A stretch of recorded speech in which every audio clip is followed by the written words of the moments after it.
குறைந்த விலை சிஎம்டி இடம் பாருங்கள்.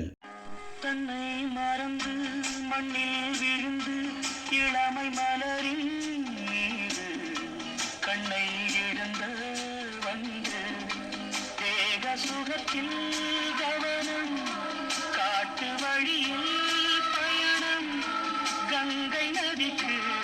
அனைவருக்கும் அன்பான வணக்கம். நான் தான் உங்கள் வீட்டு பிள்ளை பெஸ்ட்லேண்ட் சக்தி. இந்த இடம் ரெடில் சரௌண்டிங்கிலே குறைஞ்ச விலையில், அதாவது ஸ்கொயர் ஃபீட் விலை 1500 1550 அவ்வளோதாங்க. இதில் வந்து 750 ஸ்கொயர் ஃபீட் இருக்குது, 820 ஸ்கொயர் ஃபீட் இருக்குது, 850 ஸ்கொயர் ஃபீட் இருக்குது. பெரிய இடமா 2900 ஸ்கொயர் ஃபீட் இருக்குது, ஒரு 1550 ஸ்கொயர் ஃபீட் இருக்குங்க. ஒரு இடம் மட்டும் கிராஸாக இருக்குது. அந்த கிராஸ் இடத்துக்கு ஏற்ற மாதிரி விலை கொஞ்சம் குறைச்சி கொடுத்துட்லாங்க. இது direct sale, no commission, no brokerage. ரெடில்ஸ் வந்தாலே போதுங்க. ரெடில்ஸ் வந்து 5 கிலோமீட்டர் தான். நானே கூப்பிட்டு வந்து உங்களுக்கு பிடிச்ச இடமா புக் பண்ணி கொடுப்பேன். நல்ல இம்ப்ரூவ்மெண்ட் ஆக போகுதுங்க. ஃப்யூச்சர் 100% வேல்யூவாக வாங்க.